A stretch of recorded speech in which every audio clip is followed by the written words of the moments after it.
Hello प्यारे बच्चों, आज के इस वीडियो के अंदर एक्सरसाइज 5.2 का हम क्वेश्चन नंबर 8 डिस्कस करेंगे। क्वेश्चन नंबर 8 हमें क्या दे रखा है? एक एपी में 50 पद हैं, जिसका तीसरा पद यानी हमें पद कितने दे रखे हैं? एपी में 50 यानी हमें एन का मान कितना दे रखा है? 50 दे रखा है कि इस एपी में कुल कितने पद हैं? 50 पद हैं, जिसका तीसरा पद 12 है। यानी तीसरा पद ए3 का मान हमें कितना दे रखा है? 12 दे रखा है। और अंतिम पद 106 है। इसका मतलब समझ में आ रहा है? अंतिम पद का मतलब उस एपी में 50 पद है, तो 50वें पद का मान हमें दे रखा है कितना? 106।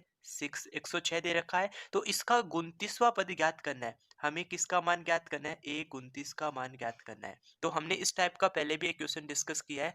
चलो इसको भी समझो, बहुत इजी है। कैसे बनाएंगे ध्यान से समझना।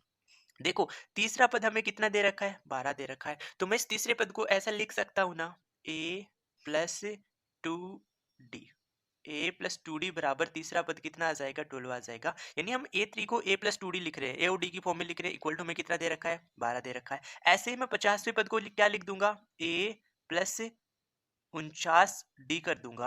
इक्वल टू कितना आ जाएगा? 106 आ जाएगा। अब हम क्या करते हैं, इन दोनों समीकरणों को हल कर लेते हैं। और इनको हम किस विधि से करेंगे? विलोपन विधि से। इनको अपन क्या कर लेते हैं? हल कर लेते हैं। विलोपन विधि में हम यहाँ पे क्या करेंगे? इनको घटाएंगे, और घटाने पे क्या होते हैं? चिन्ह चेंज हो जाएंगे। घटाएंगे तो ये प्लस का है, किसका बन जाएगा? माइनस। ये प्लस है, माइनस बन जाएगा। ये प्लस है तो किसका बन जाएगा? माइनस का बन जाएगा। अब तो प्लस ए से माइनस ए क्या बना लेगा? जीरो बना लेगा। प्लस के 2 डी में से 49 डी घटाएंगे तो हमारे पास यहाँ पे कितना बच जाएगा? माइनस के 47 डी आ जाएगा।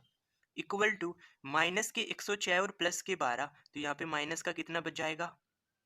94 आ जाएगा। माइनस का 94 आ जाएगा। यहाँ से हम किसका मान निकाल लेते हैं? डी का। तो डी इक्वल टू कितना आ जाएगा? इस माइनस के 94 में किसका भाग दे देंगे? माइनस के 47 का भाग दे देंगे। तो यहाँ से हमें किसका मान पता चल जाएगा? डी का। माइनस माइनस प्लस बन जाएगा, और 47 से हम इसको कितने बार काट देंगे? 2 बार। तो यहाँ से हमें डी कितना पता चल गया? 2 पता चल गया।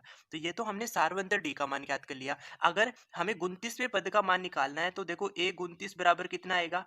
ए प्लस कितना लिखूंगा मैं? 28 डी लिखूंगा। अगर मुझे ए का और डी का मान पता चल जाए तो मैं यहाँ रख के मैं किस पद का मान निकालूंगा? 29वें पद का मान निकालूंगा। तो डी तो मुझे पता चल गया। अब ये डी अपन क्या करते हैं, इन दोनों में से किसी एक समीकरण में वापस रख देते हैं। तो देखो, मैं समीकरण एक में रख देता हूँ। एक की जगह तो ए आएगा, प्लस में 2 इंटू डी। डी की जगह कितना आ जाएगा? 2 आ जाएगा। इक्वल टू कितना आ जाएगा? 12 आ जाएगा। तो ए फिर प्लस में 2 दूनी 4 बराबर कितना आ जाएगा? 12 आ जाएगा।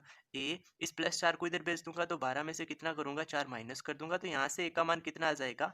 8 आ जाएगा। तो जहाँ पे मुझे ए और डी का मान पता चल जाएगा तो मैं चाहे जो एपी का पद निकाल सकता हूँ। मुझे कौन सा पद निकालना है? 29वां पद निकालना है। तो ए हमारे पास कितना निकाला? 8 निकाला। फिर प्लस में 28 इंटू डी। डी कितना आ जाएगा? 2 आ जाएगा। हम इसको सिंपल कर लेते हैं। यहाँ पे कितना आ जाएगा? 28 प्लस सॉरी 8 प्लस 28 को 2 से गुना करेंगे तो कितना आ जाएगा? 56 आ जाएगा। और 56 में 8 जोड़ दूंगा तो मुझे यहाँ से इस एपी का 29वां पद पता चल जाएगा। कितना आ जाएगा? 64। यही इस क्वेश्चन का क्या आ जाएगा?